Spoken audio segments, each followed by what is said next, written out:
Union Defence Minister Rajnath Singh's sensational claim on Congress trying to bring Muslim reservation in the armed forces through the back door if it wins the 2024 elections is our top story, and this is a sensational charge to be made by the Defence Minister of India.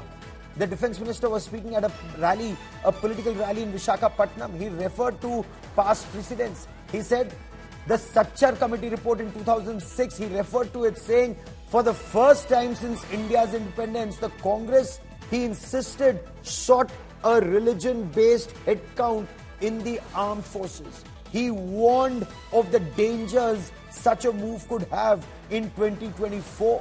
Religion-based head count, and that too in the armed forces. Rajnath Singh insists there is past precedents in the Congress trying to bring religion and religion-based reservation in armed forces.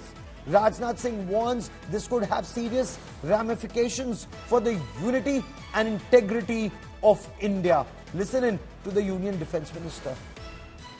साथियों, कांग्रेस के regime में गठित हुई Sachar committee ने जब 2006 में report दी थी, तो उसमें भारतीय सेना में रिलीजन के आधार पर, मजहब के आधार पर काउंटिंग कराने की, गणना कराने का भी यह सजेशन भी दिया था। आप ये कल्पना कर सकते हैं हमारी फोर्सेज में कौन किस रिलीजन का है, इस आधार पर काउंटिंग होगी।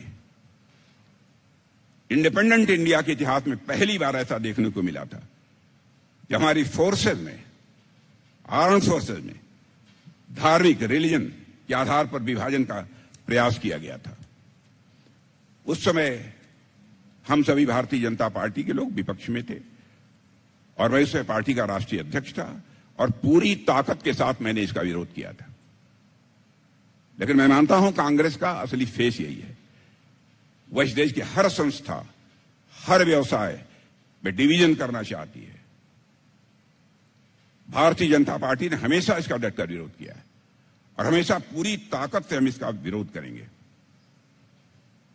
और साथियों, इस बार के मैनिफेस्टो में फिर कांग्रेस ने सरकारी नौकरियों में रिलीजियस माइनॉरिटीज के लिए रिजर्वेशन का संकेत दिया है। इस बार के उसमें जो यदि लागू किया तो उसमें आर्म्ड फोर्सेस को भी उसके दायरे में यह ले सकता है।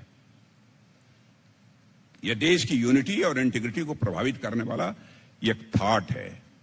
इससे मैं समझता हूं समस्त देशवासियों को सजग रहने की जरूरत है। क्या इस देश के लिए इस प्रकार की सिक्योरिटी सिचुएशन एक भयावह स्थिति पैदा नहीं करेगी? इस पर भी हमको विचार करने की चाहिए।